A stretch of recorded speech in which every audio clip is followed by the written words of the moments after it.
स्वागत है दोस्तों। आज की इस वीडियो में हम हिमाचल प्रदेश पीजीटी परीक्षा में पूछे गए प्रश्नों को हल करेंगे। इसके पहले के वीडियो में भी हमने कुछ प्रश्नों को हल किया हुआ था। नेक्स्ट जो भी प्रश्न बचे हुए हैं इस वीडियो में हम उसको देखते हैं। पहला प्रश्न है, कविता क्या है निबंध में रामचंद्र शुक्ल जी ने कविता के विषयक विचारों की दृष्टि से कौन सा असंगत कथन है। यानी शुक्ल जी ने जो कविता विषयक विचार प्रकट किए हैं इस निबंध में, उस दृष्टि से कौन सा असंगत है वो हमें तलाशना है। ऑप्शन दिया है, कविता स्वार्थ संबंधों से ऊपर उठकर लोक सामान्य भावभूमि पर ले जाती है। ये सही है निबंध की दृष्टि से, क्योंकि ये निबंध में लिखा हुआ है। हमारी वृत्तियों पर सभ्यता के आवरण चढ़ने पर कविता की आवश्यकता कम हो जाएगी। तो ये देखिए, एक तरह से ये गलत होगा, क्योंकि निबंध में कहीं भी ऐसा ये नहीं लिखा हुआ है, बल्कि शुक्ल जी ने लिखा है कि हमारी वृत्तियों पर जब सभ्यता के आवरण चढ़ेंगे, सभ्यता का प्रभाव बढ़ेगा, तो उस सभ्यता के उस प्रभाव को तोड़ने के लिए कविता की आवश्यकता बढ़ जाएगी, आवश्यकता कम नहीं होगी। तो ये जो है उनकी निबंधों की दृष्टि से असंगत कथन है। बाकी नीचे के जो कथन और दो कथन हैं वो निबंध के अनुसार सही कथन है, असंगत नहीं है। तो इसे भी आप ध्यान दीजिएगा। अगला प्रश्न है, नाखून क्यों बढ़ते हैं निबंध में मनुष्य को पशु से भिन्न करने वाले गुण बताए गए हैं। वो गुण कौन कौन से हैं जो मनुष्य को पशु से भिन्न करते हैं। ऑप्शन में आप देखिएगा, संयम, तो चलिए संयम तो मनुष्य होने के लिए आवश्यक गुण है। संवेदना, ये भी। उच्छृंखलता जो है ये होता है ओछापन, हल्कापन। तो ये अगर जिस ऑप्शन में होगा वो ऑप्शन आपका सही नहीं होगा। और तब भी सही है, संवेदना भी सही है, संयम भी सही है, लेकिन इसके रहने से ये सेट गड़बड़ है। इसमें भी उच्छृंखलता है, ठीक, इसमें भी है, इसमें नहीं है।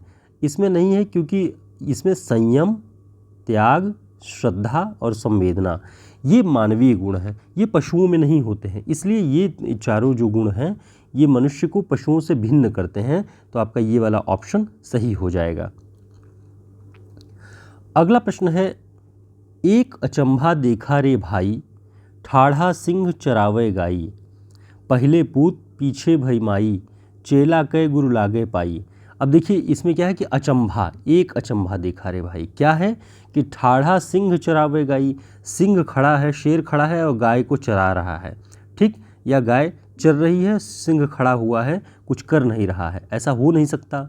पहले पूत पीछे भई माई, पहले बेटा पैदा हुआ उसके बाद माँ पैदा हुई, ये भी नहीं हो सकता।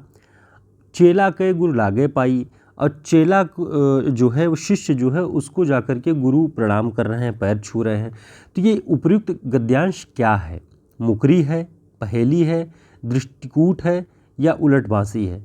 तो इसका जो सही उत्तर होगा वह होगा उलट बांसी। ये उलट बांसी है। जैसे बरसे कंबल भीजे पानी, कबीर ने लिखा कि कंबल की बरसात हो रही है और पानी भीग रहा है।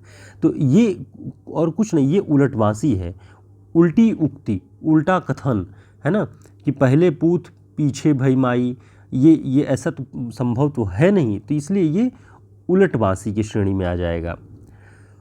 अगला है, अगर इस्लाम न भी आया होता तो भी इस साहित्य का 12 आना वैसा ही होता जैसा आज है। ये बहुत प्रसिद्ध पंक्ति है ये, और भक्तिकाल के संदर्भ में ये पंक्ति किसकी है?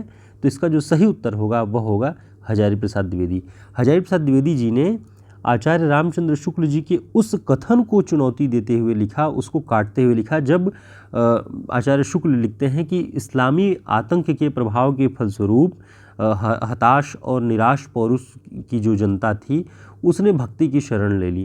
तो जब शुक्ल जी ने ऐसा लिखा तब उन्होंने लिखा, हजारी प्रसाद द्विवेदी जी ने, कि अगर इस्लाम न भी आया होता, उसका आतंक न भी होता, तब भी हमारे इस साहित्य का 12 आना रूप वही होता जैसा आज है। तो ये हजारी प्रसाद द्विवेदी जी का कथन है, इसे ध्यान रखिएगा। पत्नी कहानी की सुनंदा क्या चाहती है? पत्नी कहानी जैनेन्द्र कुमार की है। हमने देखा ये कई सिलेबस में लगा हुआ है, अलग अलग परीक्षाओं में। इसके बारे में हमने जो नोट्स दिए उसमें भी डिटेल में हमने लिखा हुआ है कि उसमें जो सुनंदा है, पात्र, स्त्री पात्र, वो क्या चाहती है। ऑप्शन है, पति के स्वभाव में नम्रता, पति के साथ भागीदारी, पति पर अपना अधिकार, पति राजनीति के पचड़े में न पड़े। तो इसका जो सही उत्तर होगा वह होगा पति के साथ भागीदारी।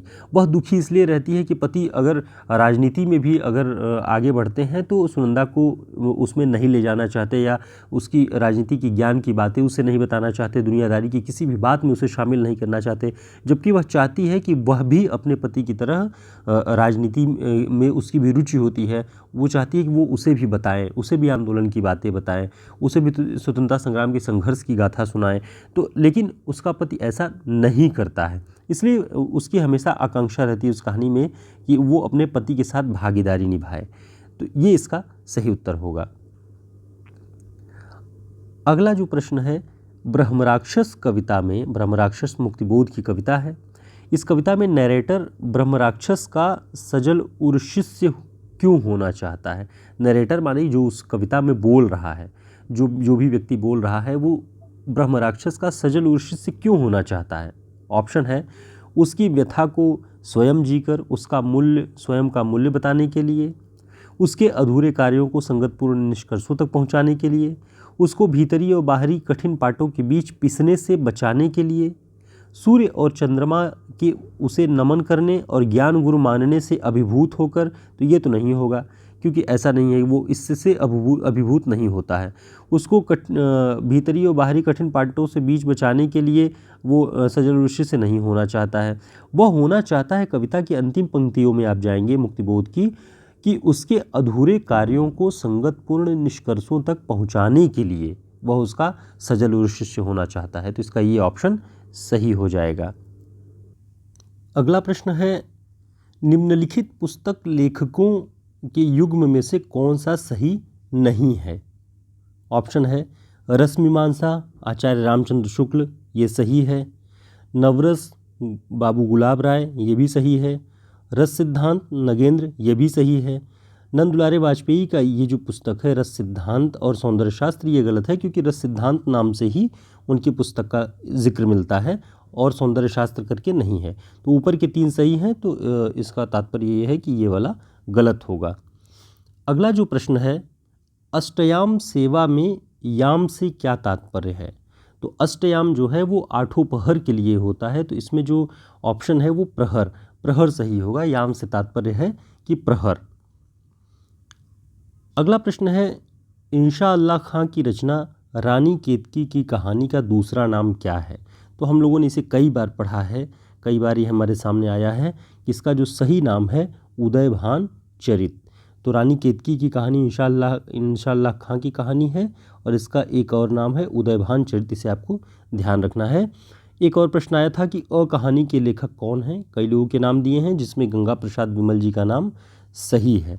तो अ कहानी के लेखक, अ कहानी के प्रवर्तक गंगा प्रसाद विमल हैं। हमने विविध कहानी आंदोलन का जो हमारा एक स्पेशल वीडियो है उसमें विभिन्न जो भी कहानी आंदोलन शुरुआत हुए थे उन सभी का डिटेल कि उनके प्रवर्तक कौन है, किस पत्रिका से उस कहानी आंदोलन की शुरुआत हुई, कौन कौन लोग उसमें जुड़े हैं, वो पूरा डिटेल आपको उस वीडियो में मिल जाएगा। आप जाकर के वीडियोज़ वाली लिस्ट में देख सकते हैं। तो बने रहिए चैनल के साथ, वीडियो को लाइक कर दीजिएगा, चैनल को सब्सक्राइब कर लीजिए और टेलीग्राम व्हाट्सएप ग्रुप से ज़रूर जुड़िए ताकि आपको समय पर सूचनाएँ मिलती रहें। धन्यवाद।